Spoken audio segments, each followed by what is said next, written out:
Assalamualaikum warahmatullahi wabarakatuh. Alhamdulillahi ala ihsani wa syukru lahu ala taufiqihi wa amtinani. Asyhadu an la ilaha illallah wahdahu la syarika lahu ta'ziman li sya'ni. Wa asyhadu anna Muhammadan abduhu wa rasuluhu da'i ila ridwani. Allahumma salli alaihi wa ala alihi wa ashabihi wa ikhwani. Hadirin dan hadirat yang dirahmati oleh Allah Subhanahu wa taala. Sungguhnya pernikahan berumah tangga adalah ibadah yang agung yang dijalani dalam waktu yang sangat panjang. Kita tahu kita banyak kegiatan duniawi, tapi di antara kegiatan duniawi yang merupakan ladang pahala adalah pernikahan. Karenanya ketika seorang menjalani kehidupan rumah tangga, dia berusaha menjadikan setiap waktu yang dia lewati sebagai sumber pahala.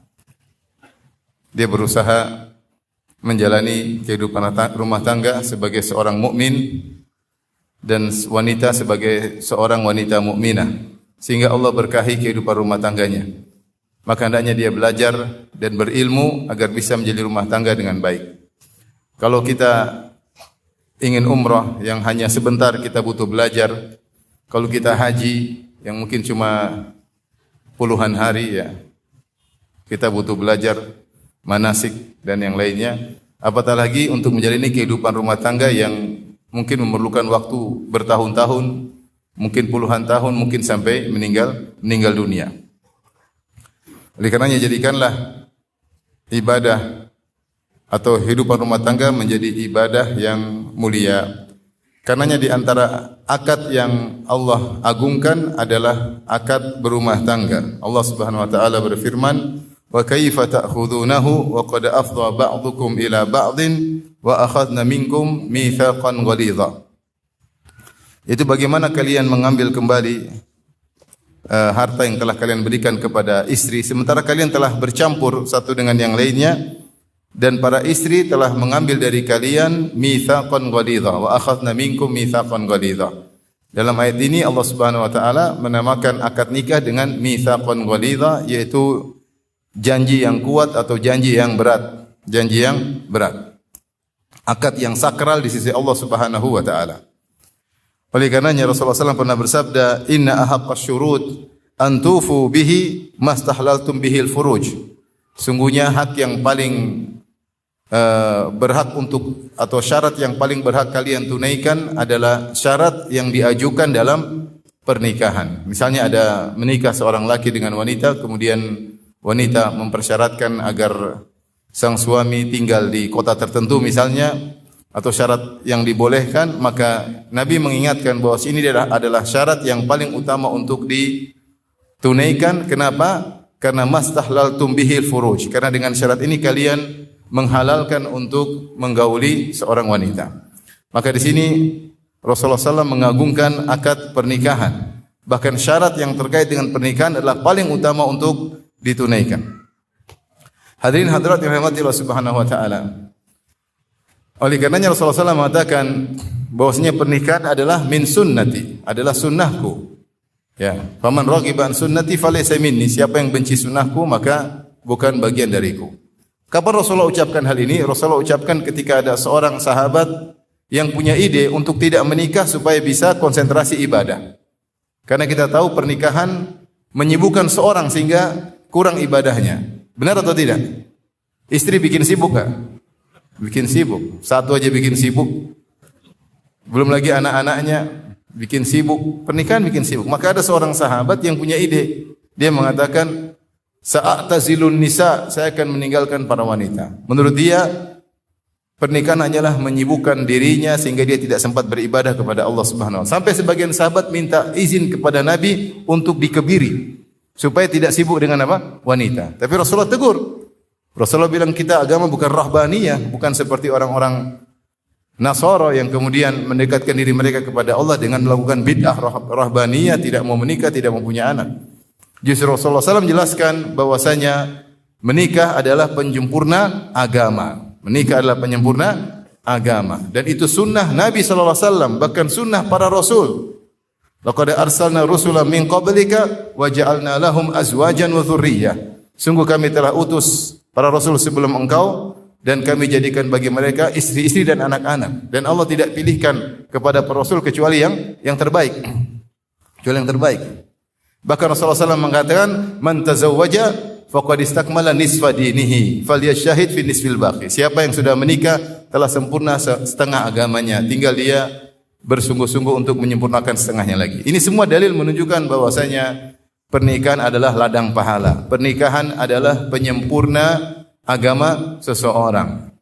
Maka bagaimana caranya? Ya dengan menjalaninya dengan baik. Menjalaninya sesuai dengan kaidah. Menjalaninya sesuai dengan syariat. Baru menjadi ladang pahala. Bukan sebaliknya, pernikahan merupakan ladang kezaliman. Ladang dosa. Suami berdosa karena tidak menunaikan hak istri, istri berdosa karena tidak menunaikan kewajiban sebagai istri. Sehingga hari-hari yang dilewati yang seharusnya ladang pahala menjadi sumber malapetaka, menjadi sumber dosa. Itu yang kita tidak inginkan. Pernikahan itu penuh dengan problematika yang harus kita hadapi sesuai syariat.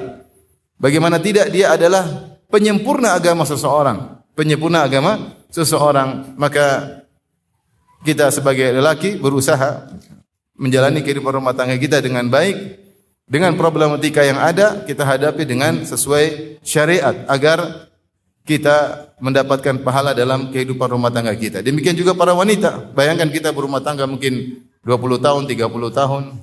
Ada yang sudah berumah tangga 30 tahun? Coba angkat tangan. Ada? Ada. Yang 50 tahun? Ada yang sampai mati. Ya. Waktu panjang. Sebenarnya waktu tersebut tidak jadi ladang pahala, kita rugi. Karena waktu untuk mikirin istri, mikirin anak-anak, maintenance mereka, butuh energi, butuh biaya.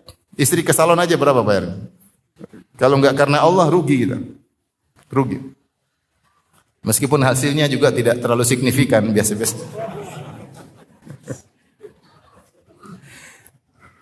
Baik. Oleh karenanya, pada kesempatan kali ini saya ingin mengambil sisi yang lain, sisi bagaimana kita bisa lebih saling mencintai, lebih saling menyayangi, lebih saling memaafkan, lebih memahami kekurangan. Sisi ini yang ingin saya sampaikan. Maka saya akan menyebutkan ayat-ayat dalam Al-Quran yang merefresh kita kembali untuk bisa lebih mencintai pasangan kita. Ketahuilah di antara perkara yang paling dicintai oleh syaitan, oleh iblis adalah hancurnya rumah tangga seseorang. Oleh karena dalam hadis Rasulullah SAW bersabda, "Inna iblis wada'a arsyahu 'alal ma'." Sungguhnya iblis meletakkan singgasananya di atas air. Tsumma ba'atha sarayahu. Kemudian dia mengutus pasukan-pasukannya untuk menggoda manusia. Fa'adhahumuhum fa'adnahum minhu manzilatan a'dhamuhum fitnah. Maka pasukannya yang paling dekat dengan iblis adalah yang paling besar fitnahnya, yang paling besar godaannya. Setelah mereka diutus untuk menggoda manusia, maka mereka pun melapor. Fayaji'u ahaduhum, maka ada yang datang melapor berkata, "Wahai iblis, saya sudah begini-begini." Kata iblis, "Belum, kau belum apa-apa." "Ma fa'alta syai'an." Kau belum apa-apa. Cuma begitu aja. Gitu aja. Gitu doang. Kira-kira begitu ya. Jadi iblis juga ada koordinasi, bukan pengajian aja koordinasi ada. Penggodaan juga ada koordinasi. Sampai ada yang datang dan berkata, "La azalu bihi hatta farraqtu bainahu wa baina imraatihi." Saya terus menggodanya sampai akhirnya saya berhasil memisahkan dia dari istrinya. Kata iblis, "Ni'ma anta." Ente setan yang top. Ente top. Karena berhasil menggapai cita-cita iblis. Kenapa? Jika rumah tangga rusak, rumah tangga hancur, dampaknya bukan main-main, dampaknya anak-anak, generasi kaum muslimin yang terbengkalai, dampaknya adanya perzinahan, dampaknya ada perselingkuhan, dampaknya banyak dampak yang buruk. Dampaknya misalnya ada duda yang terbengkalai, ada janda yang terabaikan, banyak dampaknya. Menjadi masalah sosial, menimbulkan kesedihan yang berkepanjangan. Anak-anak apalagi. Oleh karenanya iblis paling senang jika terjadi perceraian, perpisahan, apalagi perpisahan yang diakhiri dengan permusuhan. Ya. Dan itu sering terjadi. Bahkan iblis bangga kalau ada setan yang berhasil melakukan demikian, maka dia bilang sini. Didekatkan oleh iblis kepada iblis. Bahwasanya kau setan yang hebat. Demikian juga Allah sebutkan di antara kerjaan para tukang sihir adalah memisahkan suami dari istrinya. Ketika Allah sebutkan tentang sihir, Allah mengatakan yufarriquna bihi bainal mar'i wa zawji. Bahwasanya dengan sihir tersebut para tukang sihir memisahkan antara seorang suami dari istrinya. Padahal hubungan yang sangat kuat seperti adalah hubungan suami dan istri, melebihi hubungan batin, maksudnya hubungan kedekatan daripada seorang anak terhadap orang tuanya, daripada seorang terhadap kawannya, terhadap kerabatnya. Karena kalau suami istri kita tahu semuanya, kita tahu rahasia istri, istri pun tahu rahasia suami. Ujarahu wa bujarahu seperti dikatakan. Itu saya tahu semua tentang kebaikan dan keburukan ya suamiku ya. Sampai urat-uratnya pun saya tahu, sampai udelnya pun saya tahu istilahnya. Dan itu tidak terjadi antara seorang anak dengan orang tuanya atau orang tua dengan anaknya. Kita dengan orang tua ada rasa malu, ada yang disembunyikan. Tapi kalau sama istri benar-benar terbuka. Artinya kedekatan luar biasa, dan di antara keinginan tukang sihir atau dukun adalah memisahkan antara suami dan istri. Makanya sering ada namanya sihir tafriqah. Sihir yang memisahkan suami dan istri. Tiba-tiba suami benci lihat istrinya, tiba-tiba tidak berhasrat lagi, tiba-tiba tidak cantik lagi. Istri pun lihat suami, tiba-tiba kok enggak menarik. Suami lihat istri kok lama-lama mirip monyet katanya. Karena disihir. Karena apa? Disihir. Dan itu terjadi.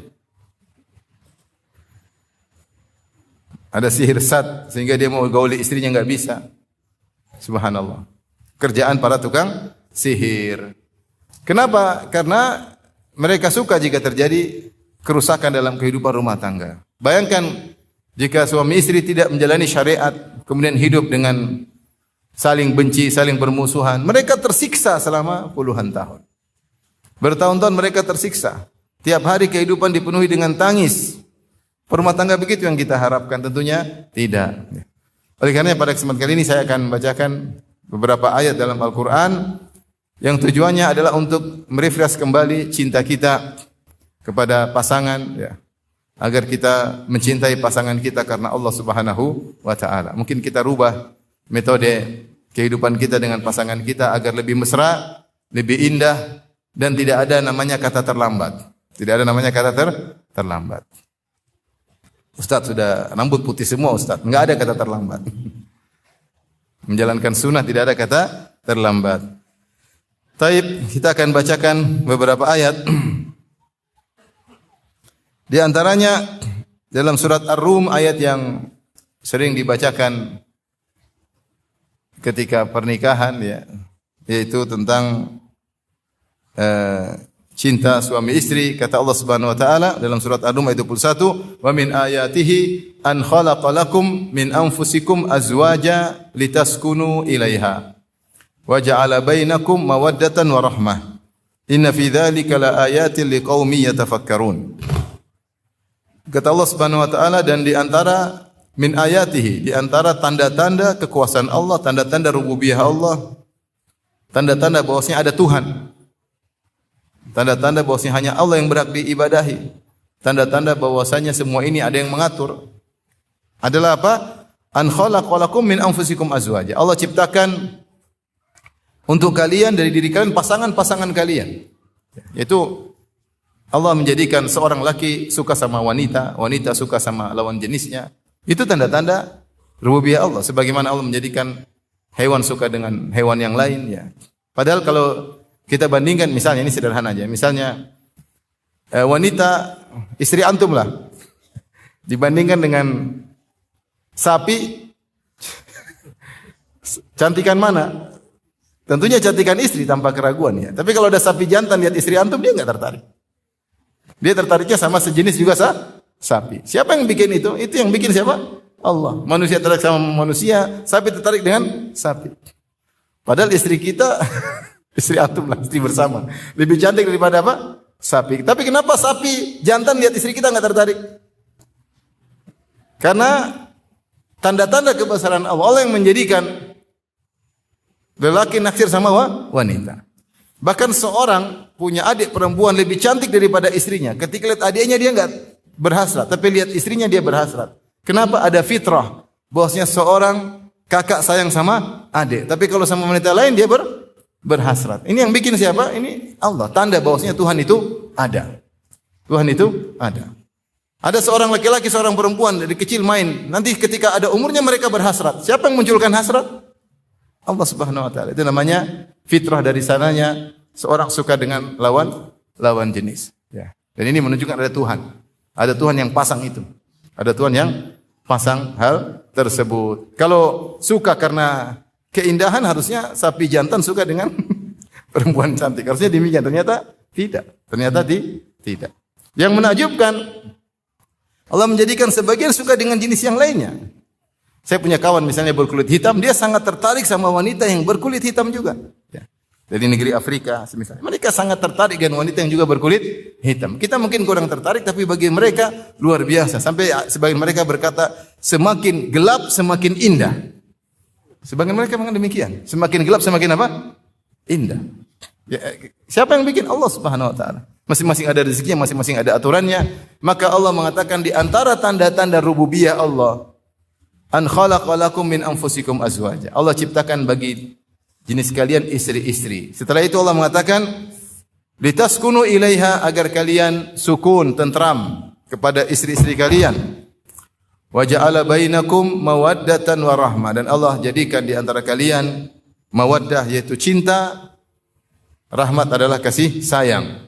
Allah ulangi lagi, inna fi dzalika laayatil liqaumi yatafakkarun. Yang demikian itu ada tanda-tanda bagi orang-orang yang mau berfikir. Baik. Di sini Allah isyaratkan di antara fungsi istri adalah litaskunu ilaiha, agar kalian tentram, sakinah, agar kalian tentram kepada istri.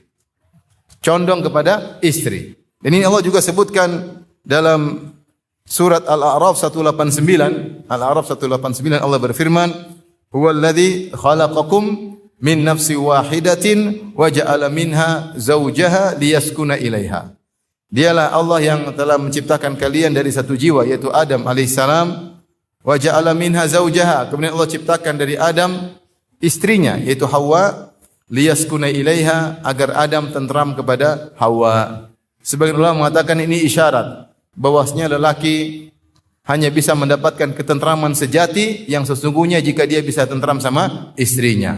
Maka isyarat bahwasanya seorang lelaki menciptakan suasana, nuansa agar dia bisa nyaman sama istrinya. Kalau saya boleh katakan, lelaki paling bahagia adalah lelaki yang selalu rindu kepada istrinya. Dan saya bilang lelaki paling sengsara, lelaki yang tidak betah di rumah. Tidak ingin pulang ke rumah. Dia tidak mendapatkan sakinah bersama istrinya. Meskipun duitnya banyak, meskipun jabatannya tinggi, tapi kalau dia tidak nyaman di rumah, tidak nyaman ketemu istrinya, ini laki paling sengsara. Meskipun dia touring melulu. Itu hanya apa? Hanya apa istilahnya, Pak? Pelampiasan. Pelampiasan. Kerjanya keluar melulu. Kapan pulang ke rumah? Baru pulang ke rumah, baru 1 jam udah kepanasan, pingin keluar lagi, main golf. Main golf pulang ke rumah 1 jam kepanasan lagi, main padel. Habis waktu di luar terus karena tidak menemukan kebahagiaan bersama istrinya. Ini lelaki sengsara meskipun duitnya sangat banyak.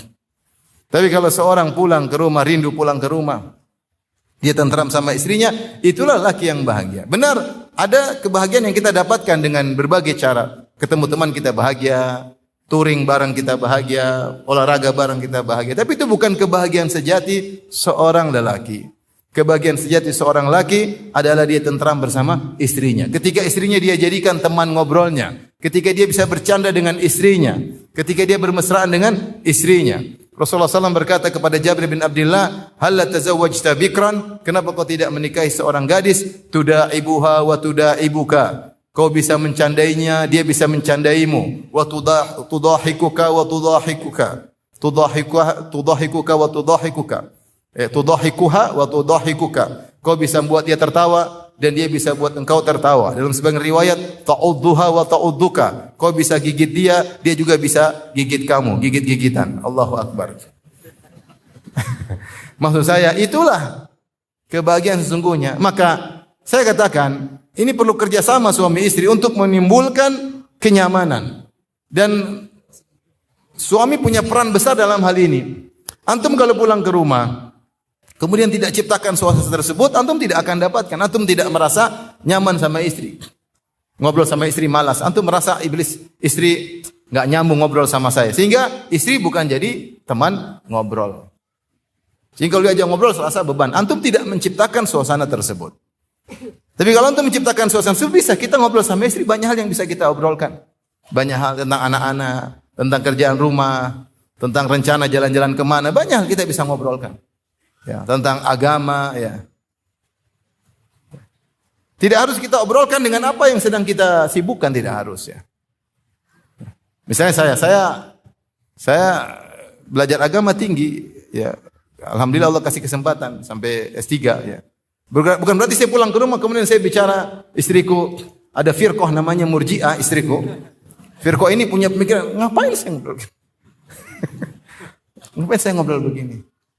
Saya ngobrol yang anak-anak gimana, hari ini ada masak apa. Yang penting ketawa ke TV, pasti nyetrom. Namanya laki-laki perempuan pasti apa? Nyetrom karena sudah dari sananya Allah kasih fitrah. Yang penting kita ada niat untuk menjadikan istri kita teman ngobrol yang nyaman. Makanya Nabi SAW sebelum tidur ngobrol. Apa kata Ibnu Abbas? Bitu inda khalati Maimunata fatahadatha Nabi SAW sa'atan thumma raqada. Aku menginap di rumah istriku, bibiku Maimunah, itu istri Nabi SAW. Dan aku mendengar Rasulullah SAW ngobrol sama istrinya beberapa saat kemudian tidur. Kita ngobrol. Jadikan istri teman ngobrol. Topiknya tidak usah topik berat-berat. Ngapain? Gak usah topik-topik yang bisa membuat keributan. Ya. Istri, gimana? Ini ada pilkada ini. Kamu pilih satu dapat nomor 2. Ribut. Gak ribut situ, ribut. Kamu cebong apa satunya apa? Kampret. Ngapain? Ribut suami istri, ngapain? Bicara yang menyenangkan. Yang tidak ada khilaf di antara kita. Banyak hal bahan pembicaraan banyak. Diulang-ulang juga gak ada masalah. Diulang juga ada masalah. Namanya suami istri ada strom senang ketawa ke TV, gigit-gigitan juga boleh, aman. Tapi kalau kita tidak niat nggak bakalan bisa. Datang ke rumah masing-masing pegang HP, ketawa ke TV dengan temannya di WhatsApp, istrinya pun demikian, ketawa ke TV dengan temannya di WhatsApp, padahal satu tempat tidur, anaknya nangis-nangis dicuekin, subhanallah. Gimana mau hidup rumah tangga bahagia seperti itu? Kita yang merusak suasana, nuansa rumah tangga kita. Oleh karenanya, kita punya kendali lelaki terutama para suami. Antum punya qawamah, punya kendali untuk bisa menciptakan suasana tersebut, nuansa bahagia antara suami dan istri. Kalau bisa istri tidak bermedsos, tidak terlalu banyak urusan dengan online, lebih baik. Sehingga dia menanti kehadiran antum ketika pulang. Dia nunggu. Tapi kalau dia terlalu banyak nonton film Korea, antum hanyalah ya pengganggu kehidupannya. Lagi nonton Korea, antum datang ganggu. Hanya merusak pemandangannya. Biasanya lihat pemandangan laki-laki putih. Cantik-cantik, ini lihat donat gosong hitam masuk rumah. Kalau istri kurang medsos, antum lebih bahagia. Saya ulangi, kalau istri kurang medsos, antum lebih bahagia. Kenapa? Dia fokus cuma mikirin antum. Dia tidak Facebookan, dia tidak YouTubean, dia tidak Instagraman, dia tidak TikTokan, dia tidak apa lagi satunya? Twitteran, WhatsApp pun, grup WhatsApp juga sedikit tidak banyak, sehingga dia pikir suami, anak. Saat itulah antum akan merasakan kebahagiaan yang luar biasa karena dia terfokus kepada antum. Tapi kalau fokus dia terbagi-bagi, ngapain ngurus antum? Antum hanya mengganggu kesenangannya. Sehingga dia punya pingin ini, pingin anu. Ketika antum tidak bisa memenuhi keinginannya, antum hanyalah beban kehidupannya. Oleh karenanya ikhwan, antum laki-laki pegang kendali. Ingin bahagia, ciptakanlah nuansa nyaman. ngobrol sama istri, ya ketawa ketiwi sama istri, bercanda sama istri, video call sama istri, ya. Rindu sama istri. Itulah ketentraman yang sesungguhnya. Kalau antum tidak menemukan ketentraman dengan istri, ketahuilah antum suami yang menderita. Saya ingin tahu, angkat tangan. Suami menderita, angkat tangan cepat. Yang tidak betah di rumah, itu suami menderita, kasihan. Dikit-dikit mau pengajian. Tidak betah di rumah. Kapan pulang ke rumah? Enggak betah pulang ke rumah. Saya ketemu ada ikhwan sama akhwat, mereka ngaji. Terus istrinya datang, "Ustaz, tolong nasihati suami saya." Suaminya di situ ada. "Kenapa, Bu?" "Ini suami saya, Ustaz, kalau habis sholat subuh, zikir pagi petang, sampai jam 9 baru pulang, Ustaz." Kan ibadah lupa sama istri. Suaminya diam aja. Setelah istrinya pergi, saya bilang, "Antum kenapa begitu? Daripada pulang diomelin," katanya. Mending zikir pagi petang. Muraja Al-Quran. Masih mending pelariannya di masjid, alhamdulillah. Ada yang pelariannya ke motor, ke mobil, ke diskotik, waliyadzubillah, yang haram-haram. Yang oleh karenanya, kalau antum ingin bahagia di dunia, di akhirat, di dunia sebelum akhirat, jadikan istri antum adalah tempat kenyamanan antum. Dan ini perlu kerjasama suami istri. Pulang ke rumah HP taruh HP, ngobrol. HP taruh, matikan HP. Saya ulangi lagi, ikhwan. Semakin istri kita jauh dari medsos, antum semakin bahagia. Benar atau tidak?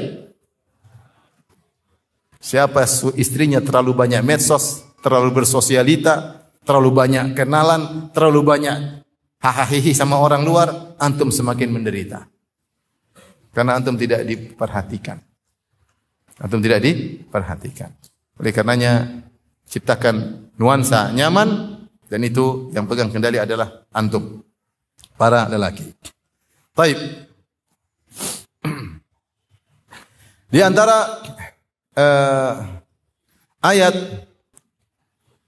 yang juga menimbulkan atau merefresh kita untuk lebih sayang kepada pasangan kita, Allah berfirman dalam surat Al-Baqarah ayat 35. Allah berfirman, "Wa qulna ya Adamuskun anta wa zawjukal jannata wa kula minha ragadan haitsu syi'tuma wa la taqrabu hadhihi syajarata fatakuna minadh dhalimin." Kata Allah, "Wa qulna ya Adam," kami berkata, wahai Adam, "uskun anta wa zawjukal jannah," tinggallah engkau dan istrimu di surga. Jadi Adam alaihissalam ketika diciptakan, ditaruh di surga, tentu banyak kenikmatan yang dia lihat di surga. Pemandangan indah, pohon-pohon indah, sungai yang indah, semua pingin makan apa saja ada. Tapi kalau enggak ada istri, apa faedahnya? Apa faedahnya? Maka Allah ciptakan yang lebih penting daripada itu semua, yaitu istri. Al-Qurtubi rahimahullah ketika menafsirkan ini, beliau berkata, "Ar-rafiq qabla at-tariq." Bahwasanya butuh teman sebelum menempuh perjalanan. Butuh teman sebelum menempuh perjalanan. Dalam menikmati kenikmatan, kalau tidak ada pasangan juga tidak enak. Adam apalah kekurangannya? Semuanya penuh dengan pohon, dengan pemandangan, dengan buah-buahan, dengan hewan-hewan, makan apa saja ada. Tapi kalau tanpa istri tidak lengkap. Karena memang kebahagiaan lelaki adalah dengan ada pasangan hidupnya. Artinya percuma seorang punya properti sebanyak-banyak, tapi istri enggak punya, kasihan. Tapi kalau orang mungkin hidup biasa, tidak punya properti, tidak punya emas perak, tapi punya istri, luar biasa. Dia ada merasakan kebahagiaan. Karena fitrah manusia seperti itu, dia butuh dengan pasangan hidup. Teman ngobrolnya dan teman perjalanannya. Teman perjalanannya. Oleh karenanya, di antara sunnah para nabi adalah mengajak istri dalam perjalanan. Allah berfirman tentang Nabi Musa alaihissalam dalam surat Al-Qasas, ya, kata Allah Subhanahu wa taala, saya lupa ayat berapa, "Falamma qada Musa al-ajala wa sara bi ahlihi anasa min janibi turi nara qala li ahlihim kuthu inni anastu nara la'alli atikum minha bi khabarin aw jadwatin minan nari la'allakum tastalun." Kata Allah Subhanahu wa taala ketika Nabi Musa sudah menunaikan kewajibannya, yaitu dia membayar mahar bagi mertuanya untuk istrinya dengan kerja 8 bulan 8 tahun atau 10 tahun. Ya. 8 tahun atau 10 tahun. Salah satu dari tahun tersebut. Karena Musa ketika menikah dengan istrinya, kata mertuanya, calon mertuanya, inni uridu an unkihaka ihda ibnatayya hataini ala an ta'jurani thamaniya hijaj wa in atmamta ashran famin indik. Saya ingin nikahkan engkau dengan salah satu dari dua putriku dengan syarat kau kerja jadi tukang kebun, ngurus kambing, ngurus kebun selama 8 tahun atau 10 tahun. Terserah kau pilih yang mana. Bayangkan maharnya Nabi Musa untuk menikah dengan istrinya jadi tukang kebun, jadi penggembala kambing berapa tahun? 8 tahun atau 10? 10 tahun. Para salaf mengatakan Nabi Musa memilih 10 tahun dalam rangka menyenangkan istrinya, menghormati mertuanya. Bahkan sebagian salaf menyatakan double 20 tahun meskipun pendapatnya lemah. Yang benar Nabi Musa 10 tahun. Sebagai bentuk sayang kepada istrinya, dia menghormati mertuanya, maka dia suruh jadi menggembala kambing sampai 8 tahun 10 tahun. Ini kata Ibnu Qayyim menunjukkan agungnya akad nikah.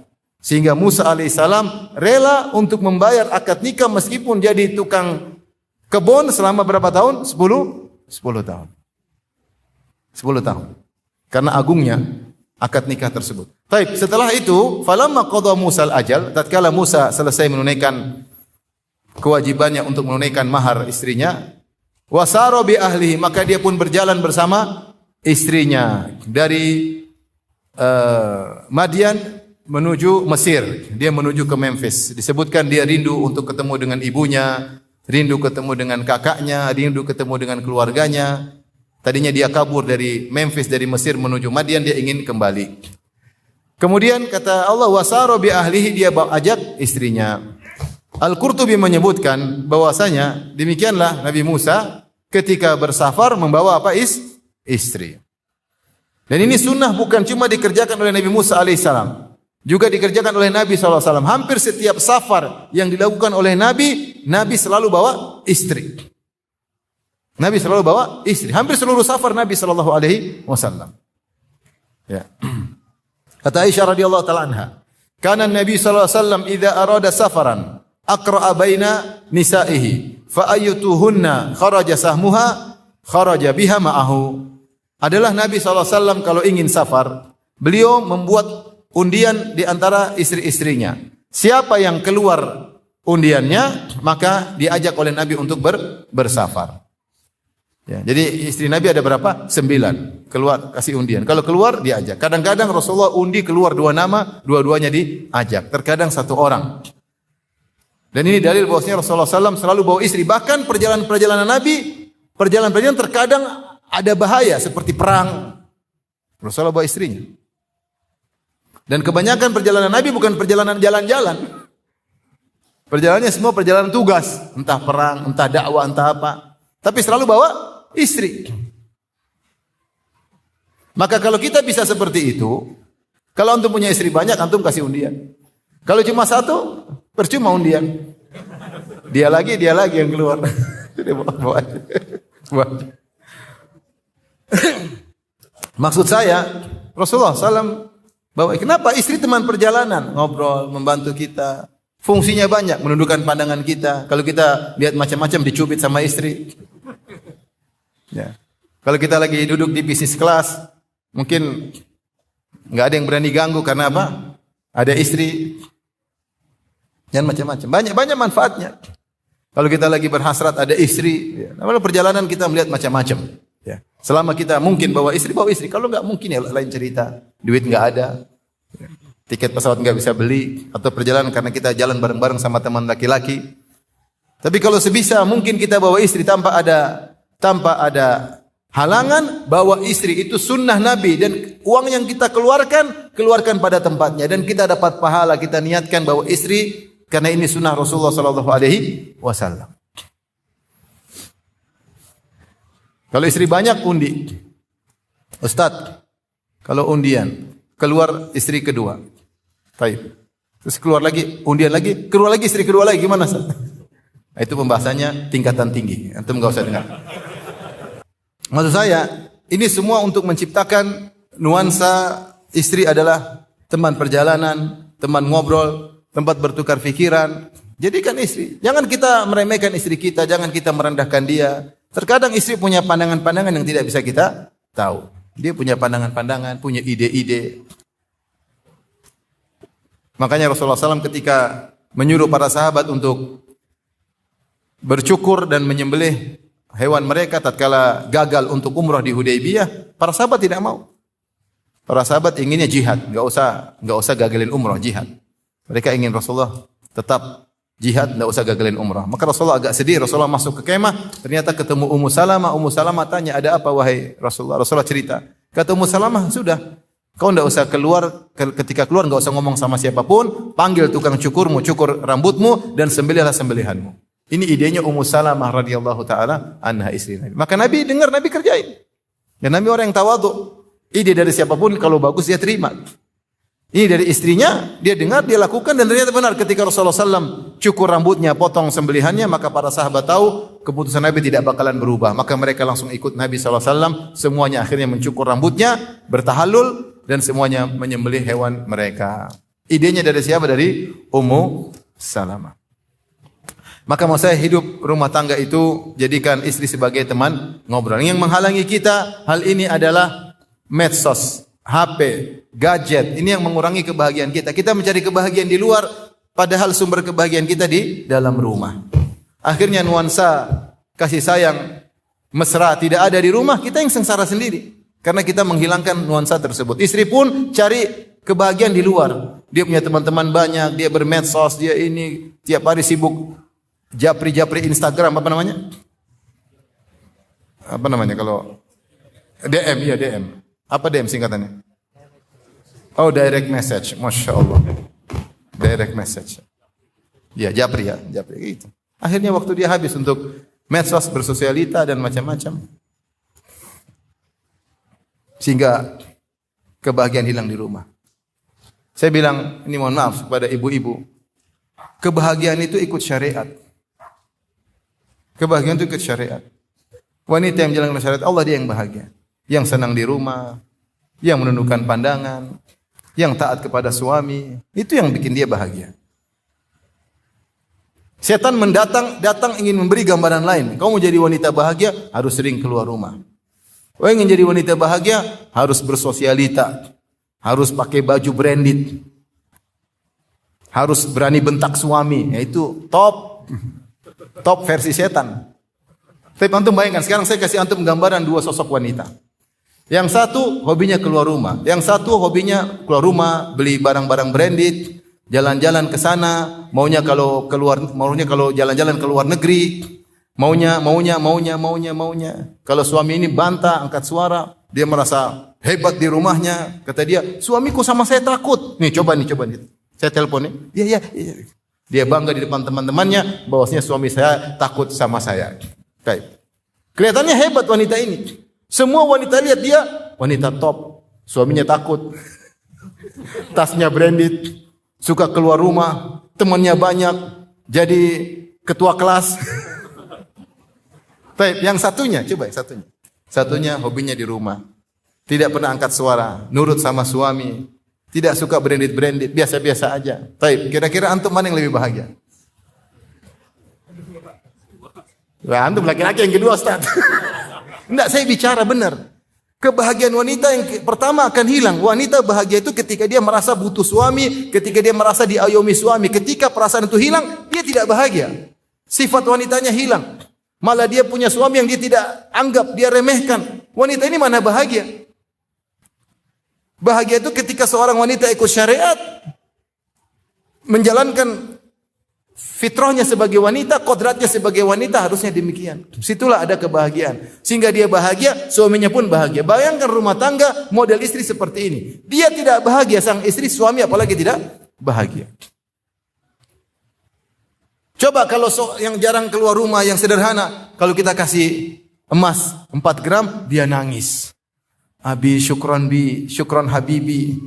Tapi yang suka branded 4 gram, kok cuma 4 gram? 40 gram dong. Teman-teman gua 40 gram. Kamu suami gimana sih, duit lu banyak? Subhanallah. Lu mati gue tahlilin lu.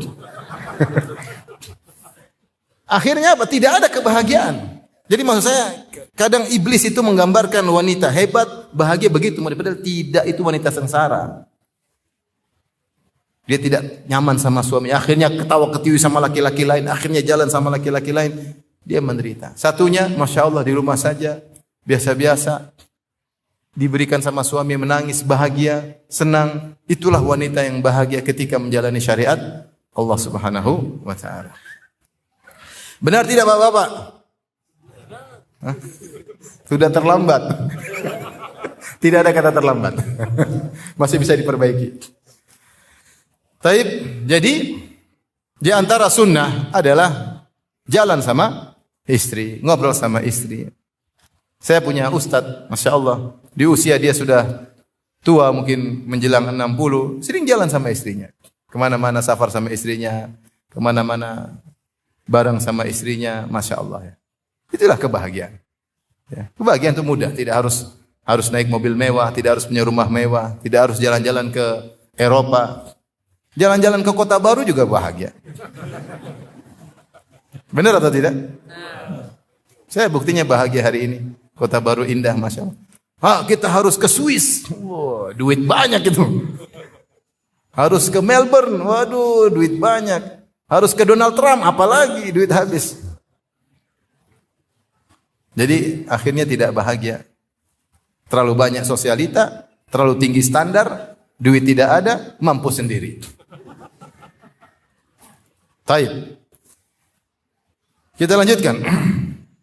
Di antara ayat-ayat yang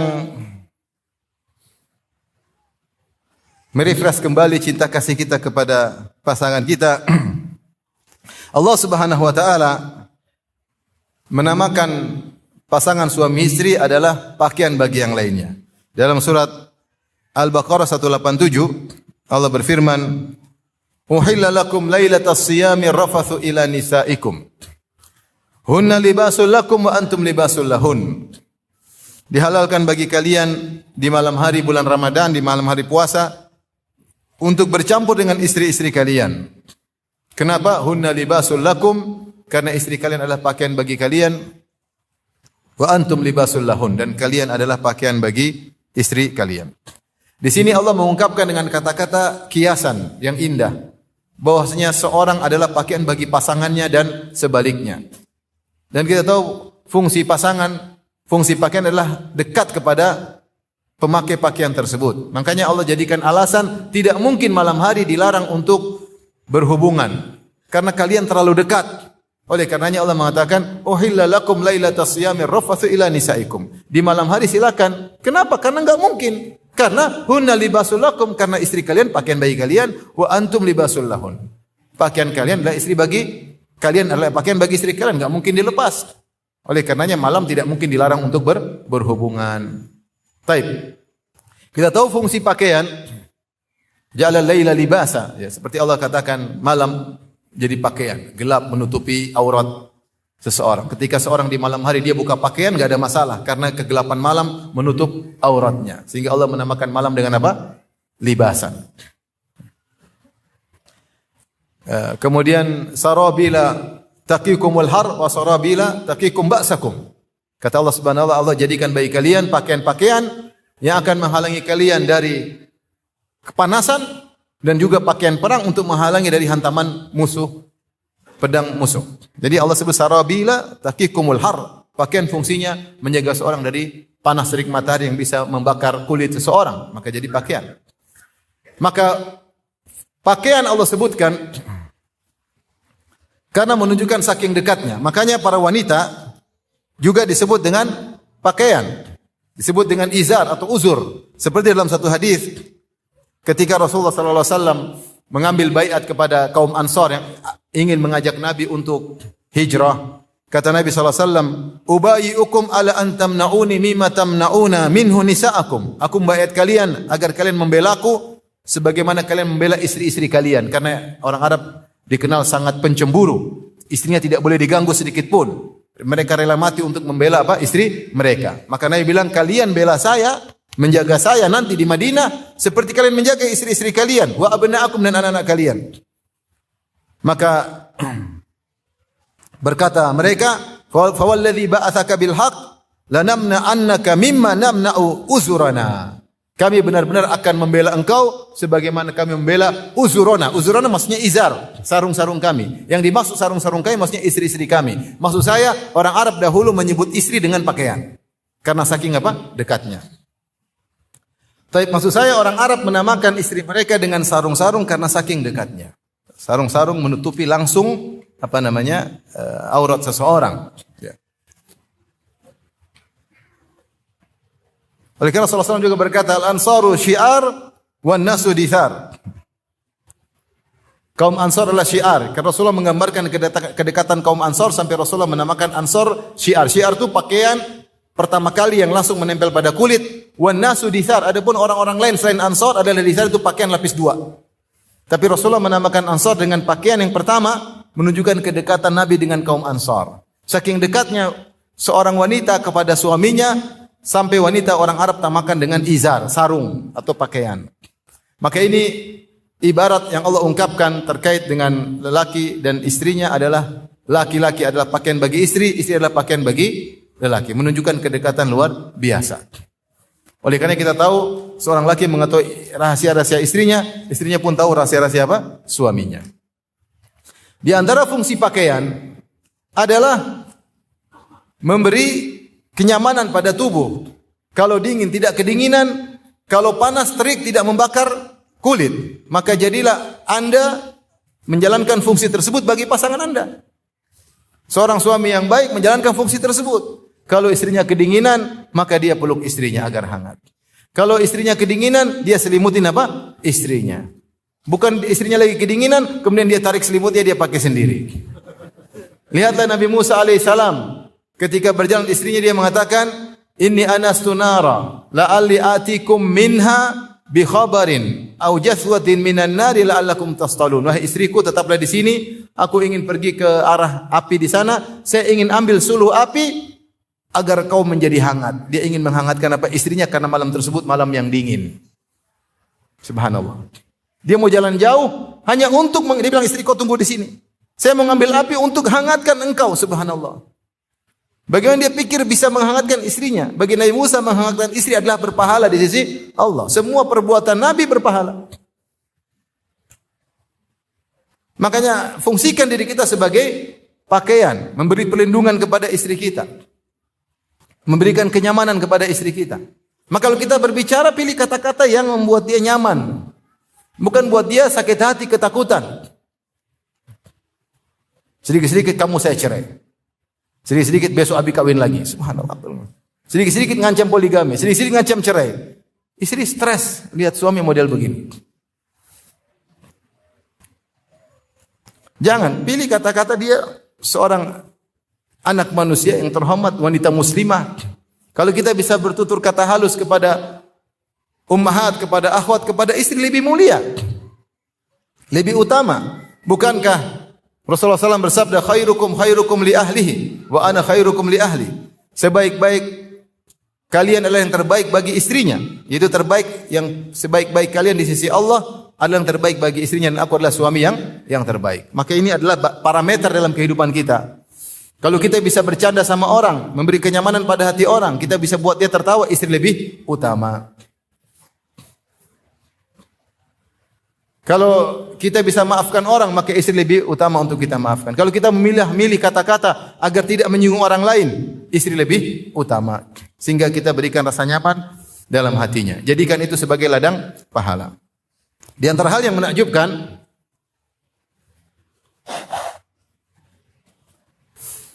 bagaimana Nabi SAW ketika berbicara dengan istrinya dengan penuh penghormatan. Makanya Nabi SAW kalau memanggil istrinya, di antara SAW memanggil ya Aisyu, wahai Aisyu. Itu metode orang Arab untuk memanggil dengan penuh kasih sayang, nama diringkas. Ya. Seperti Abdullah jadi Dul kalau kita. Itu tanda sayang. Dul sini, sayang. Orang Arab juga demikian. Ya. Kalau Abdullah mereka bilang Abudi, kalau Abdurrahman mereka Duhman. Nama kadang dipotong, Aisyah itu jadi Aisyu. Kadang Nabi SAW panggil ya Humaira, yaitu wanita yang sangat cantik sampai terlihat rona merah di pipinya, begitu saking putihnya. Jadi Rasulullah memilih suatu keindahan pada diri Aisyah dijadikan bahan panggilan. Subhanallah. Pernahkah kita melakukannya? Pernahkah kita manggil, wahai yang mancung hidungnya? Wahai yang pirang rambutnya? Kalau rambutnya pirang. Wahai yang biru matanya? Kalau matanya biru. Wahai yang hijau matanya? Kalau mata duitan. Maksudnya Rasulullah SAW ketika berbicara dia milih kata-kata, dia tidak sembarang berbicara. Ya. Sampai dia mengatakan wahai Humairah, yaitu yang saking putihnya sehingga terlihat rona-rona merah di pipinya, itu panggilan pujian kepada siapa? Aisyah radhiyallahu taala anha. Di antaranya Nabi SAW ketika berbicara dengan Khadijah, Rasulullah SAW menggunakan domir antum. Domir antum itu kata ganti orang kedua jamak. Kalau kita dalam bahasa Indonesia juga demikian, kita harusnya singular, satu orang kita menggunakan kata ganti yang jamak. Seperti kita mengatakan bukan saya, kita bilang kami. Kami. Ya. Dalam bahasa Arab juga demikian. Ana jadi nahnu, anta jadi antum. Itu salah satu metode untuk menunjukkan penghormatan. Nah kalau wanita, anti, bukan jadi antuna, tetap jadi antum juga. Anti jadi antum juga. Makanya seperti kata Rasulullah SAW ketika dia baru turun dari Gua Hira dengan penuh ketakutan, beliau berkata, Zammiluni, zammiluni. Dia bilang sama Khadijah, padahal Khadijah sendirian. Kalian selimuti aku, kalian selimuti aku, kalian antum. Bukan zamilnani, zamilnani, zammiluni, zammiluni. Kemudian Rasulullah berkata, wasubbu alayya bima'in barid. Wasubbu, itu juga maknanya antum. Tuangkanlah air dingin kepadaku. Sehingga dia ketika berbicara dengan istrinya dengan domir antum, itu menunjukkan penghormatan. Bukan ente sini, ente, enggak. Antum. Dan itu juga yang dilakukan oleh Nabi Musa alaihissalam. Allah sebutkan dalam surat Al-Qasas, falamma qada Musa al-ajala wa sara bi ahli anasa min janibi turi nara qala li ahlihim kuthu. Maka Musa berkata kepada istrinya Kuthu. Kuthu, yaitu diamlah kau di sini. Padahal istrinya cuma satu. Tetapi Musa berkata Kuthu dengan domir antum sebagai bentuk penghormatan kepada istrinya. Abang mau ke sana, ambil api untuk menghangatkan kalian. Padahal istrinya berapa? Satu. Maksudnya, sehingga ketika kita berbicara dengan ada penghormatan, istri merasa nyaman. Kita memfungsikan diri kita sebagai pakaian yang menyamankannya. Bukan buat istri ketakutan, khawatir, gelisah. Sampai kalau sudah kehidupan rumah tangga tidak nyaman, berusaha saling menyakiti. Istri pingin jengkelin suami, suami pingin jengkelin istri. Kalau istrinya nangis, dia bahagia. Itu rumah tangga kayak apa seperti itu? Bukan beri kenyamanan, malah memberi penderitaan. Apa susahnya kita pilih-pilih kata karena Allah Subhanahu wa ta'ala? Pilih-pilih kata. Sebagaimana wanita juga demikian, sebaliknya kalau bicara dengan suami tentu dengan penghormatan. Lihatlah bagaimana Ummu Darda ketika dia meriwayatkan hadis dari suaminya Abu Darda, dia berkata, haddatsani sayyidi. Telah menyampaikan hadis kepadaku tuanku. Padahal maksudnya suaminya sendiri. Dia bilang suaminya dengan sayyidi, tuanku. Kenapa begitu hormat kepada suaminya?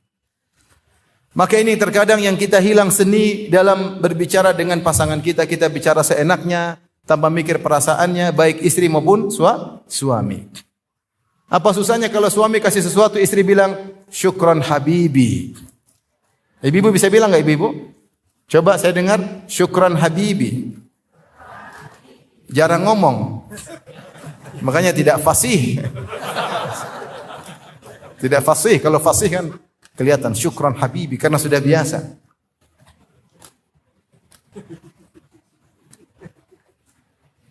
Saya sering bilang, sebagian wanita sama suaminya kasar kalau ngomong. Tapi kalau sama tukang bakso lembut sekali. Mas, tambahin dong sambalnya mas. Masya Allah. Mas, boleh tambah kuahnya mas. Ya. Lembut sekali. Suaminya, ambil tuh bang. Mungkin suaminya berangan-angan jadi tukang bakso. Supaya dilembuti oleh istrinya tiap hari. Jadi berikan rasa tenang kepada pasangan kita agar dia merasa nyaman karena kita fungsinya sebagai pakaian. Di antara fungsi pakaian adalah menutup aurat. Bukankah pakaian menutup aurat? Menutup aurat. Yang tadinya aurat terbuka tertutup. Maka seorang berusaha untuk menutup aurat istrinya. Menutup aurat istrinya dalam berbagai makna. Di antaranya menjaga istrinya agar tidak tersingkap auratnya. Dia belikan pakaian yang syar'i. Kalau istrinya keluar dia suruh berpakaian syar'i. Dia cemburu ketika terlihat sebagian tangan dari istrinya. Dia cemburu kalau sebagian kecantikan istrinya tersingkap. Itu namanya dia menjaga istrinya. Makanya di antara yang menakjubkan disebutkan dalam tafsir Ibnu Atiyah, yaitu Al-Muharrar Al-Wajiz. Ketika dia menyebut tentang ayat ini, tentang Nabi Musa alaihissalam, Allah berfirman, "Falamma qada Musa al-ajala wa sara bi ahlihi, anasa min janibi turi nara, qala li ahlihim kuthu inni anastu nara la'alli atikum minha bi khabarin aw jadwatin min nadri alakum tastalun." Bahwasanya Nabi Musa ketika berjalan dari Madian menuju Mesir, maka dia tersesat di malam hari. Sehingga dia cari-cari, oh ada api dari jauh. Sehingga dia bilang, sabar istriku, saya mau ke sana, la'alli atikum minha bi khabarin, saya ingin tahu kabar. Mungkin ada yang kasih tahu jalan yang benar mana, saya tidak tahu karena kita tersesat. Atau saya akan bawakan api sekaligus untuk menghangatkan engkau agar istrinya tenang. Bayangkan. Musa mau pergi, tenangkan dulu. Abang mau ke sana karena begini dan begini. Tenang atau tidak istrinya? Abang mau kemana? Enggak usah tahu. Jadi Musa alaihissalam dia tersesat di jalan. Kenapa tersesat di jalan? Kata para ulama, karena kecemburuannya sangat luar biasa. Dia tidak ingin istrinya dilihat oleh orang. Dia sangat pencemburu. Sehingga ketika dia berjalan, ada rombongan yang selalu berjalan dari Madian menuju ke Mesir. Selalu ada rombongan. Madian kalau bukan di Yordan, di Saudi. Mesir di Memphis di Mesir. Jadi dari timur ke barat. Perjalanan mungkin ratusan kilo. Ada rombongan musafirin yang selalu berjalan. Ada tripnya, ada treknya, semuanya ada. Tapi Musa alaihissalam, dia tidak ingin jalan sama rombongan. Sehingga kalau rombongan jalan siang hari, dia istirahat di siang hari. Nanti malam baru dia nyusul. Begitu selalu. Dia nyusul rombongan. Nanti siang hari mereka jalan, dia istirahat. Malam dia berjalan menyusul rombongan. Disebutkan oleh para ahli tafsir di antaranya karena dia sangat pencemburu, tidak ingin istrinya dilihat oleh orang-orang. Musa alaihissalam. Disebutkan oleh Ibnu Atiyah dalam tafsirnya Al-Muharrar Al-Wajiz. Oleh karena suami yang baik dia menjaga istrinya. Nutup aurat istrinya agar tidak tersingkap terlihat oleh orang lain. Bukan seperti dayus yang malah ingin istrinya dilihat oleh orang, ingin pamer kecantikan istrinya kepada orang lain. Suka kalau istrinya keluar pakai spidol di sana sini.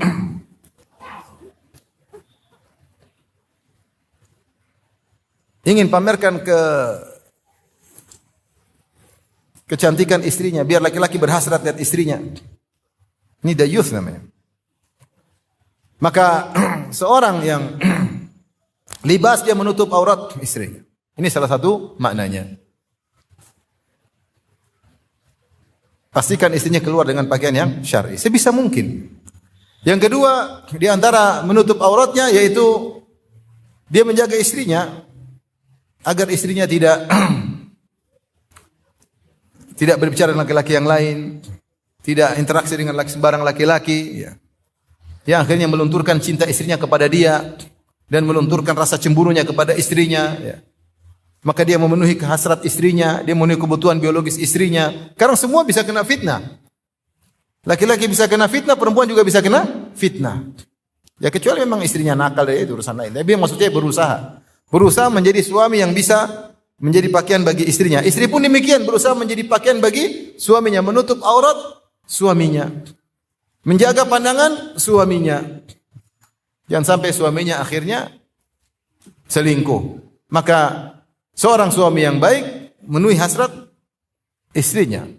Jangan membuka celah bagi istrinya untuk nakal. Karena fitnah bisa datang kapan saja. Betapa banyak wanita rusak gara-gara dia masuk dalam dunia maya kemudian ketemu dengan pacar lamanya. Akhirnya terjadi CLBK. Cinta lama belum kelar. Cinta lama bubarin keluarga. Dan akhirnya terjadi apa yang terjadi. Ini banyak kasusnya. Banyak. Terkadang yang salah kita karena kita memberikan celah kepada mereka. Kita tidak menjaga dia. Kita tidak menjaga auratnya. Kita biarkan dia berinteraksi dengan lelaki mana saja. Jadilah lelaki pencemburu. Tidak mudah-mudahan biarkan istri ngobrol sama orang, apalagi ketawa-ketiwi sama orang. Enggak mau. Abi cemburu. Abi enggak mau kau begitu. Enggak usah. Tapi ketika dia ketawa-ketiwi, kemudian kita tidak biasa-biasa saja, setan datang. Kemudian membuat sang wanita nyaman bicara sama laki-laki lain, bukan nyaman bicara dengan kita. Nah, ini repot kalau sudah begini. Oleh karena fungsikan diri kita sebagai pakaian. Jaga auratnya. Di antara fungsi sebagai pakaian adalah menjaga rahasianya. Kita jangan mengungkap aib-aib istri kita. Sebagaimana wanita tidak mengungkap aib suaminya. Justru kita menutup kekurangan istri kita. Istri kita menutup kekurangan kita. Makanya Rasulullah SAW sebutkan di antara sebab wanita masuk neraka jahanam adalah karena suka mengeluh.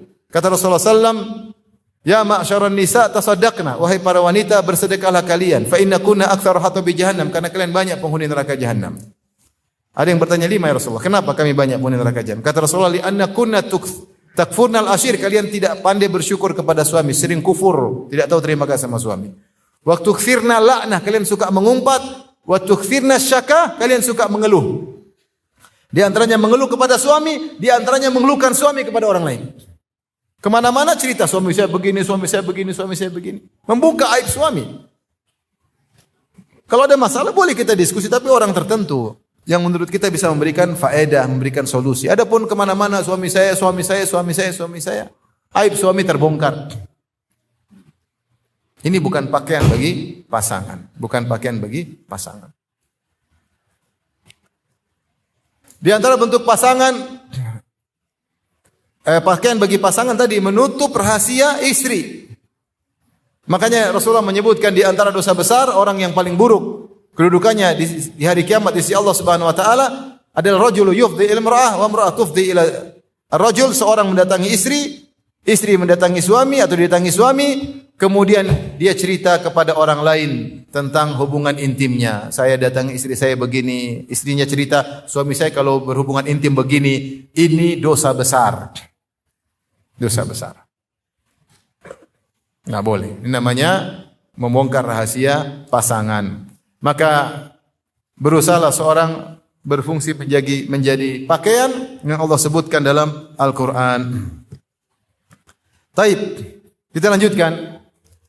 Di antara ayat-ayat yang bisa merefresh kembali cinta kasih kita kepada pasangan kita dalam surat Al-Baqarah ayat 223. Surat Al-Baqarah 223. Allah berfirman, "Nisa'ukum harsul lakum fa'tu harthakum anna syi'tum." Sungguhnya istri-istri kalian adalah ladang kalian untuk bercocok tanam. Fa'tu harthakum anna syi'tum, maka datangilah ladang kalian itu anna syi'tum, yaitu kapan saja dan bagaimanapun caranya. Wa qaddimu li anfusikum, dan persembahkanlah untuk diri kalian pahala. Wattaqullah, dan bertakwalah kepada Allah. Wa'lamu annakum mulaquh, dan ketahuilah kalian akan bertemu dengan Allah. Wa basyiril mu'minin, beri kabar gembira kepada orang-orang beriman. Di sini Allah menamakan istri dengan sawah ladang. Dan sawah ladang harus didatangi, diurusin, disirami, bukan dibiarkan jadi kering, merana ya. Disirami agar ada hasilnya, didatangi, digauli. Kata Allah, anna syi'tum maknanya kaifa syi'tum wa mata syi'tum, yaitu kapan saja kalian mau datangi. Bagaimana cara yang kalian datangi terserah dengan cara apapun. Yang penting bukan cara yang haram. Yang haram cuma dua, didatangi pada kemaluannya ketika sedang haid. Tidak boleh. Yang kedua, tidak boleh mendatangi lewat duburnya. Selain itu hukumnya boleh. Kata Allah, anna syi'tum, mau cara apapun terserah. Ketika ada rumor dan mitos tersebar di kota Madinah, orang Yahudi berkata, siapa yang mendatangi istrinya dari belakang, maka ya'til walad ahwal, maka anaknya akan juling. Maka Rasulullah bilang, jangan dengar. Kata Rasulullah SAW, isna'u kulla syai'in, lakukan semuanya, illa nikah. Kalau wanita sedang haid, jangan gauli kemaluannya. Adapun selain itu terserah, enggak ada masalah. Kemudian kata Allah juga, anna syi'tum maknanya mata syi'tum, kapan kalian mau. Kita punya istri untuk apa? Untuk kita datangi. Ketika Allah menamakan istri dengan sawah ladang, itu motivasi untuk sering datangi istri. Buat apa sudah masukin salon, kemudian jadi barang pajangan? Datangi dong. Maka datangi istri ini juga isyarat agar istri berhias dan berias agar sering didatangi. Allah mengatakan datangi sawah ladang kalian. Berarti istri berusaha menjadi sawah ladang yang baik agar mudah didatangi. Tapi kalau sawah ladangnya ternyata tanahnya kering, tandus, gimana mau didatangi? Bagaimana bercocok tanam? Tidak subur. Maka istri mempersiapkan dirinya untuk menjadi ladang yang subur. Suami silakan bercocok tanam. Mata syi'tum, kapan saja dan bagaimanapun terserah. Dan ini perkara sangat krusial dalam rumah tangga. Banyak rumah tangga jadi rusak karena hubungan intim tidak wajar atau tidak normal. Dan ini bisa menimbulkan keburukan yang sangat luar biasa. Oleh karena di zaman Nabi dia mengatakan jika kau melihat seorang wanita kemudian timbul sesuatu maka segera pulang ke istri. Pulang ke istri. Itu di zaman Nabi yang tidak ada medsos. Kalau zaman sekarang bisa kita lihat macam-macam. Kalau kita lihat sesuatu kemudian tiba-tiba muncul hasrat, segera pulang ke istri. Makanya ibu-ibu kalau suami tahu-tahu pulang dari kantor jam 10 pagi, siap. Ngapain mas? Jangan tanya. Emang mas lihat apa? Enggak usah tanya. Saya pingin sama kamu, selesai. Sampai begitu pentingnya Rasulullah SAW menyuruh wanita untuk siap wa in kanat ala qatab, meskipun sang istri sedang di atas qatab. Qatab itu adalah pelana yang ada di atas onta. Ada yang mengatakan jika istri sudah di atas onta, suaminya kepingin segera turun untuk melayani suami. Ada yang mengatakan jika seandainya suaminya ingin menggaulinya di atas onta, dia harus siap. Ini menunjukkan bahwasanya hasrat suami tidak menerima penundaan. Kalau lapar bisa ditunda, haus bisa ditunda. Bayar listrik bisa ditunda. Tapi kalau hasrat sama istri tidak menerima penundaan. Dalam riwayat yang lain kata Nabi SAW, wa in kanat ala tanur, meskipun sang istri sedang bakar roti.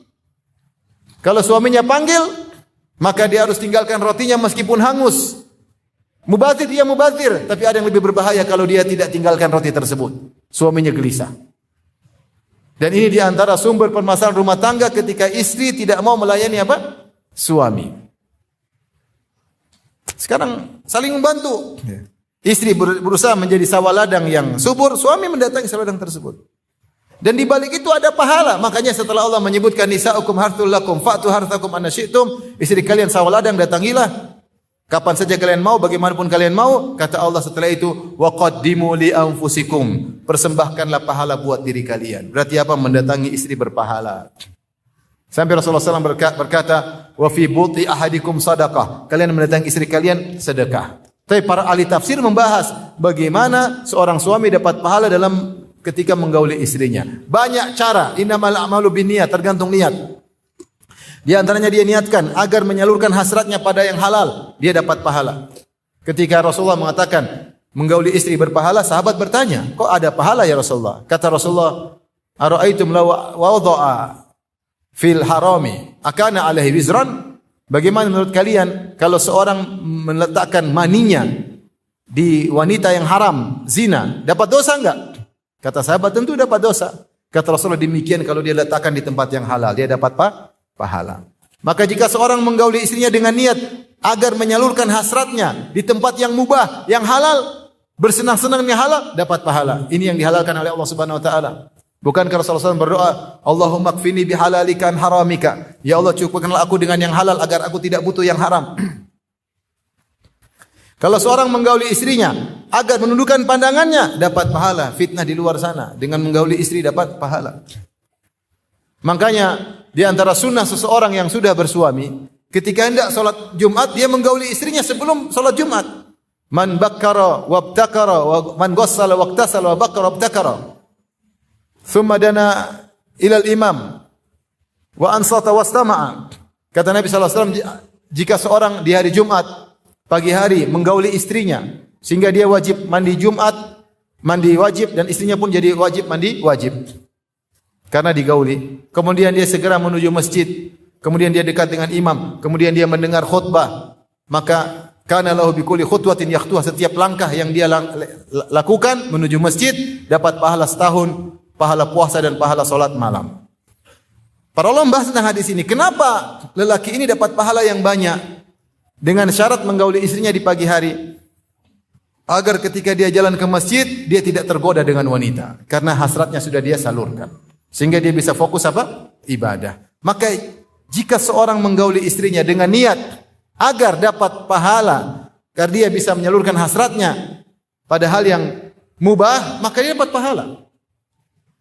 Istri pun demikian, kalau dia niatkan melayani suaminya agar menyenangkan suaminya, agar menundukkan pandangan suaminya, dapat pahala. Bayangkan Rasulullah mengatakan tidak boleh bagi seorang wanita untuk berpuasa wa zawjuha hadir illa biiznihi. Wanita dilarang puasa sunnah kalau suaminya tidak safar kecuali dengan izin apa? Suaminya. Tidak boleh dia puasa sunnah. Mau puasa Senin Kemis, tanya suami dulu, boleh bang saya puasa Senin Kemis gak? Kalau suami bilang enggak boleh, dia enggak boleh puasa. Kenapa kata para ulama? Karena bisa jadi suaminya ingin menggaulinya. Ketika tahu istrinya berpuasa menghalangi dia untuk menggauli apa? Menggauli suaminya, menggauli istrinya. Lihatlah bagaimana Aisyah tidak sempat membayar hutang bulan Ramadan kecuali di bulan Sya'ban. Kenapa? Limakanati Rasulillah, karena kedudukan Rasulullah suka dekat dengan dia. Sehingga dia tidak ingin Rasulullah ketika datang dia lagi puasa, sehingga Rasulullah tidak bisa menggaulinya. Saya tanya sama ibu-ibu, seorang wanita yang puasa sunnah pahalanya besar atau tidak? Baik. Seorang wanita melayani suaminya pahalanya besar atau tidak? Sampai ketika digabungkan antara keduanya, puasa atau melayani suami, dimenangkan melayani suami daripada puasa sunnah. Maksudnya agar ada gambaran bagi ibu-ibu, melayani suami itu pahalanya besar. Sampai kalau pilih puasa melayani, harus melayani dahulukan daripada puasa. Jangan sampai seorang istri sibuk beribadah lupa melayani suami. Pengajian melulu pagi siang sore, pagi siang sore. Suaminya pulang sudah pasrah, sudah capek. Kebanyakan apa? Pengajian. Tidak boleh. Ada seorang suami mengeluh, kawan, Ustaz gimana? Pagi-pagi saya lagi berhasrat, saya datang istri saya, kata istri saya, tunggu mas, lagi zikir pagi petang. Allahu Akbar. Itu zikir pagi petang sunnah, taruh aja nanti zikir pagi petang, nyusul, tidak apa-apa. Ini salah prioritas. Salah prioritas. Maka sering-sering mendatangi istri dan istri siap untuk didatangi. Ciptakan nuansa agar ada kehidupan yang sehat dalam hubungan intim antara suami dan istri. Adapun suami tidak mendatangi istri sampai berbulan-bulan, ini enggak wajar. Ini rumah tangga yang tidak wajar. Akan terjadi kerusakan, kekacauan. Baik suami ataupun istri. Kalau tidak kacau pun mereka dalam tersiksa. Ya, karena menyelisih fitrah. Seorang laki ada hasrat, seorang wanita juga ada hasrat. Baik.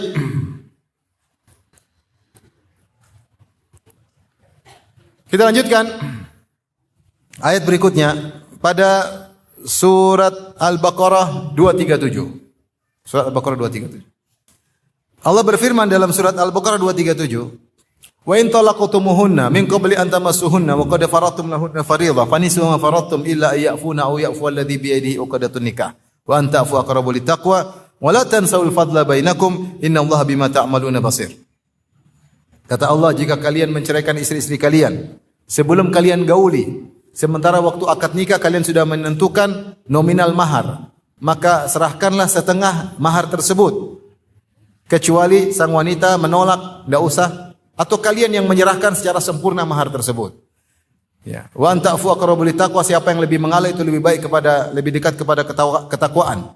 Wala tansawul fadla bainakum, dan jangan kalian tinggalkan sikap bermuamalah dengan bil fadl di antara kalian. Sungguhnya Allah Maha melihat apa yang kalian lakukan. Ayat ini bercerita tentang suami istri yang menikah. Kemudian setelah akad nikah mereka belum tinggal bersama, dan ini biasa di orang-orang Arab sampai sekarang pun demikian.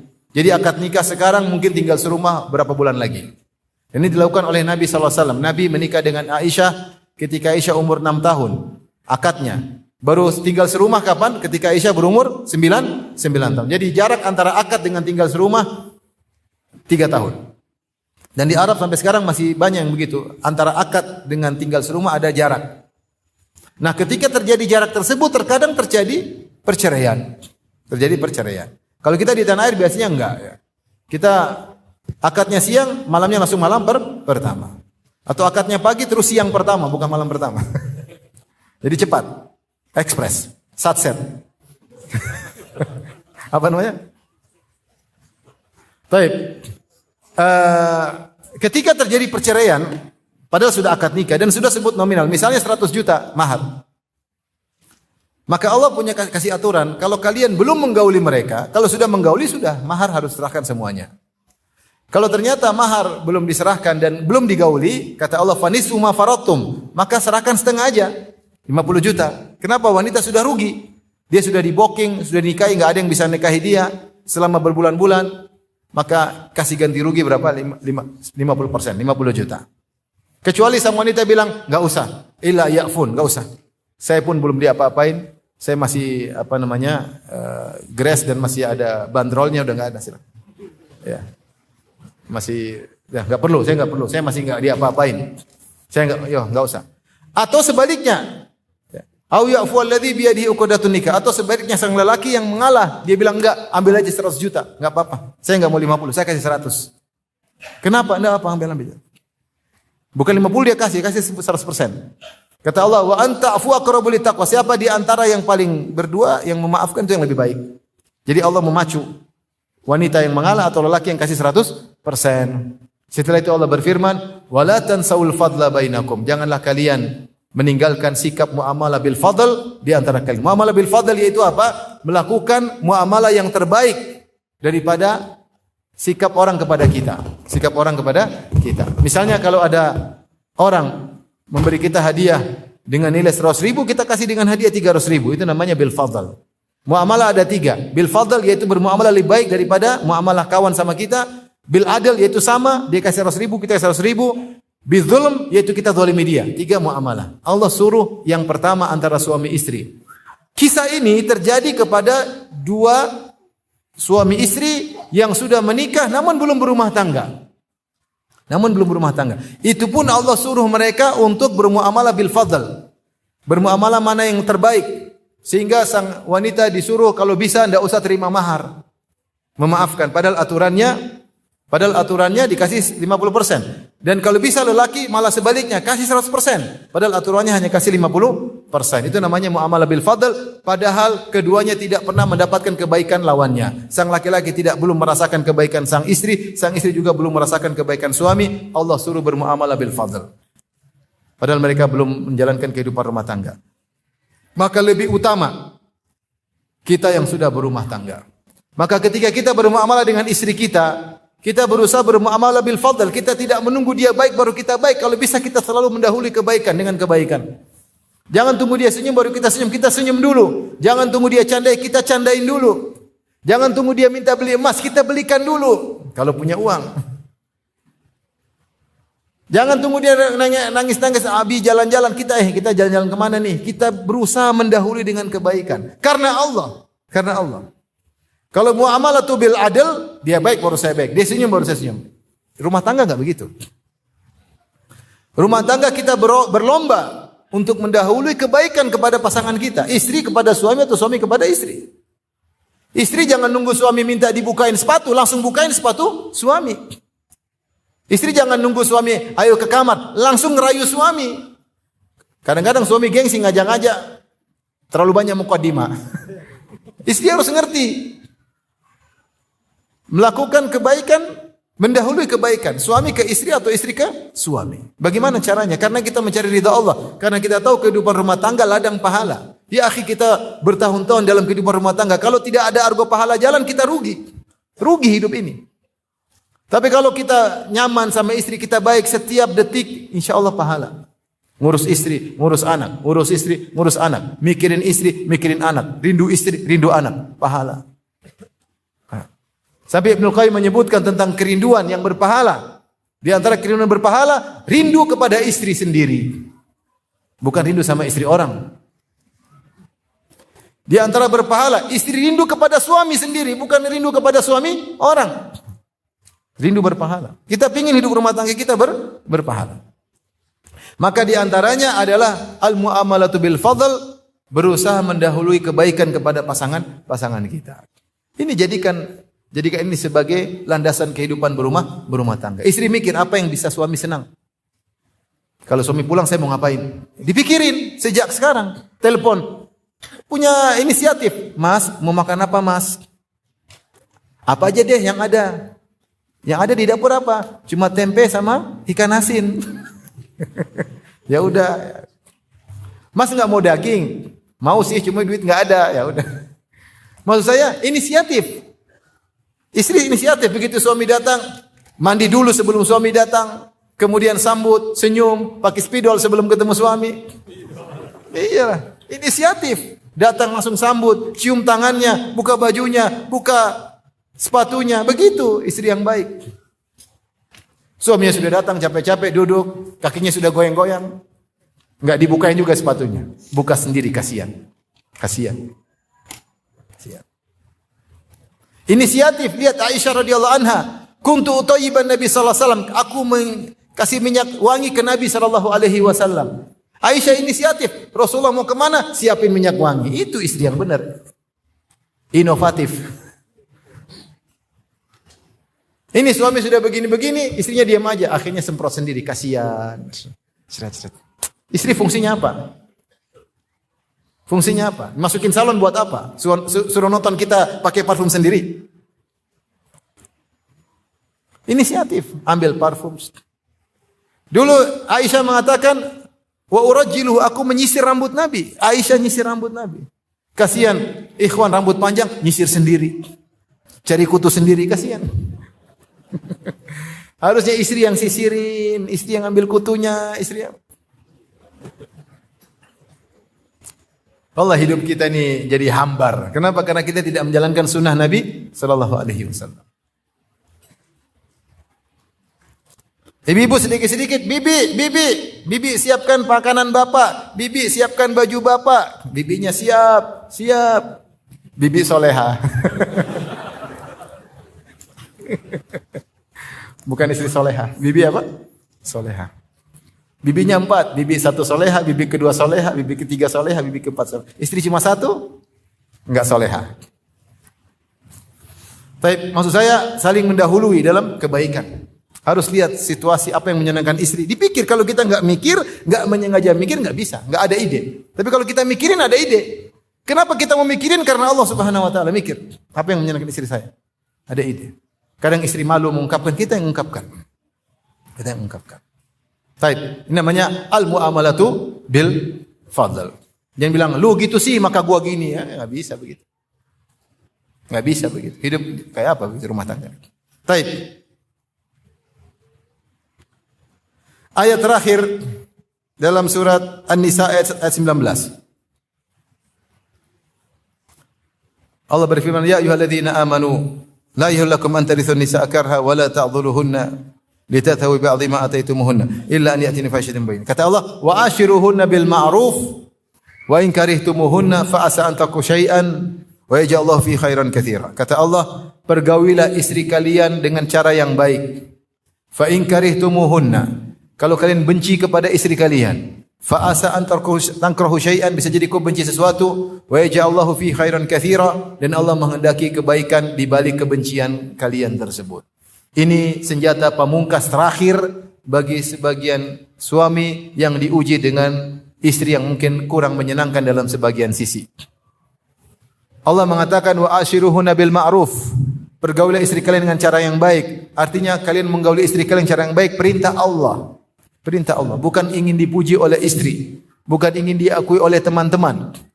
Bukan untuk apa-apa, tapi karena perintah Allah. Allah yang bilang wa ashiruhunna bil ma'ruf. Pergaulilah istri kalian dengan cara yang baik.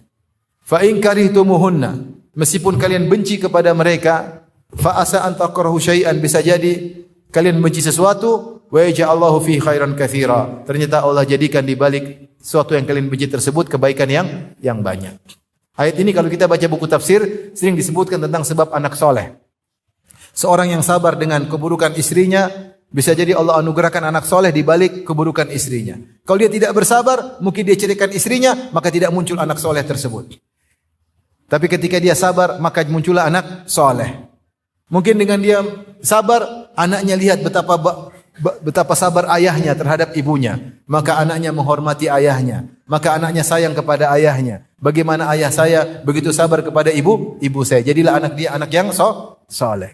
Bisa jadi anak soleh tersebut muncul kenapa? Dia melihat ada masalah dalam rumah tangga ayahnya. Dan lihat bagaimana ayahnya yang baik.